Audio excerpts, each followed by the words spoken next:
आप सबको जय मसीह की। आज का हमारा टॉपिक है कि पूरा ध्यान तोड़ों पर होना या अपने दान वरदानों पर होना ना। यहाँ पे हम देखते हैं कि नीलगमन 33:15 में किस प्रकार मूसा कहता है। मूसा ने परमेश्वर से कहता है, यदि तेरी उपस्थिति मेरे साथ नहीं जाएगी तो हमें यहाँ से आगे नहीं ले जा। प्रभु इस वचन की पढ़े और सुने जाने में आशीष दे। आमीन। फिर जब परमेश्वर मूसा को चुनते हैं तो परमेश्वर के कहते हैं क्या करते हैं, वो जो मूसा होते हैं, मूसा को बहुत अद्भुत सामर्थ शक्ति से भरते हैं ना। और मूसा को जब परमेश्वर भेजता है इसराइली जाति को आज़ाद कराने के लिए, तो बहुत सामर्थ्य से भरकर वो जाते हैं। और आप देखते हैं कि वो लाल सागर को 2 भाग में बाँट देते हैं। अब हम देखते हैं कि बहुत से अद्भुत काम वहाँ पे परमेश्वर मूसा के द्वारा कराते हैं। लेकिन मूसा का ध्यान कहाँ नहीं रहता, अपने दान वरदानों में या अपनी उन चीज़ों में जो सामर्थ परमेश्वर ने दिया है। मूसा का ध्यान होता है कि प्रभु तेरी उपस्थिति मुझे चाहिए, आप मुझे चाहिए। आज प्रियो कई लोग, कई भाई-बहन ऐसे हो गए, जब दान वरदान या परमेश्वर के तोड़े हमें मिलते हैं, वो हमारा ध्यान उसी में चला जाता है ना। हम हमारे को ये लगता है कि हम सब कर सकते हैं, लेकिन जिसकी उपस्थिति में हमें करना चाहिए, उनकी उपस्थिति क्या होती है, घटने लगती है। और कैसे घटने लगती है? क्योंकि हम परमेश्वर को समय कम देकर हम मिनिस्ट्री को ज़्यादा समय देने लगते हैं। हम परमेश्वर की उपस्थिति में कम बैठकर और अपनी सेवा में ज़्यादा ध्यान करते हैं। सेवा के लिए परमेश्वर ने हमें चुना, लेकिन प्रियो उससे पहले परमेश्वर की उपस्थिति हमारे साथ होनी ज़रूरी है। हमें परमेश्वर की उपस्थिति में बैठना ज़रूरी है, क्योंकि हम देखते हैं मूसा को इतनी बड़ी जाति के लिए परमेश्वर ने अगुवा ठहराया, उसे लीड करने के लिए बोला, उसे गुलामी से निकाल कर लाने के लिए बोला। लेकिन मूसा एक कार्य करता था, वो अपने क्या करता था, यहोवा की उपस्थिति में बैठता था, है ना? परमेश्वर की उपस्थिति में बैठता था और परमेश्वर की बातों को सुना करता था। परमेश्वर का वचन बताता है कि मूसा से परमेश्वर क्या करता था, बातचीत किया करता था।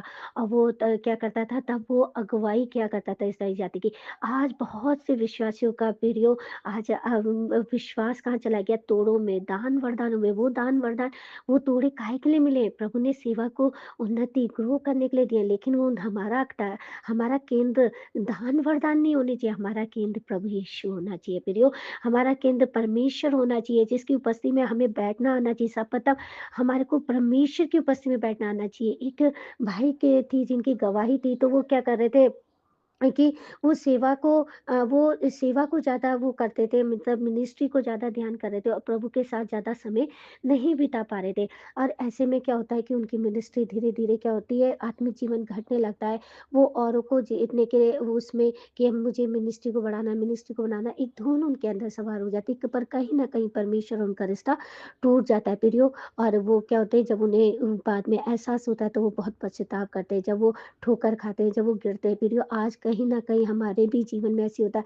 हम भागे जा रहे, भागे जा रहे, भागे जा रहे और अपने तोड़ों को हम इस्तेमाल करने में ज़्यादा लिप्त हो गए, बजाए इसके कि परमेश्वर की उपस्थिति में हम लोग बैठे। आज ज़रूरी है प्रियो कि हम परमेश्वर की उपस्थिति में बैठे, परमेश्वर की उन बातों को सुने, परमेश्वर के वचनों को जब हम पढ़ते हैं, परमेश्वर का वचन हमसे बात करता है डायरेक्ट। और प्रियो आज ज़रूरी है कि हम जो भी कुछ करें, जैसे मूसा कह रहा है, मेरे को तेरी उपस्थिति के बिना हमें ले जा ही मत, है ना?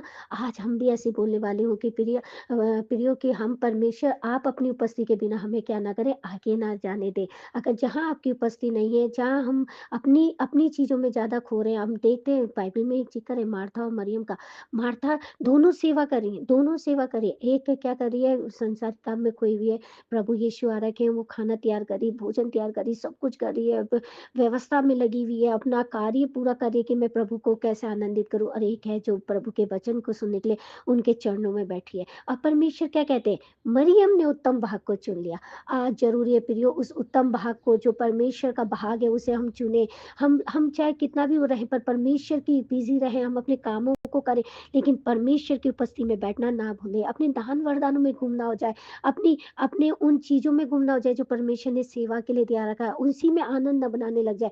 वरन सर्वप्रथम हम प्रभु को, परमेश्वर की उपस्थिति में बैठने के लिए हम क्या हों, तैयार हों, तत्पर तैयार हों, परमेश्वर के साथ अपना टाइम स्पेंड करना सीखें और परमेश्वर इस वचन के पढ़े और सुने जाने में आशीष दे। आमीन।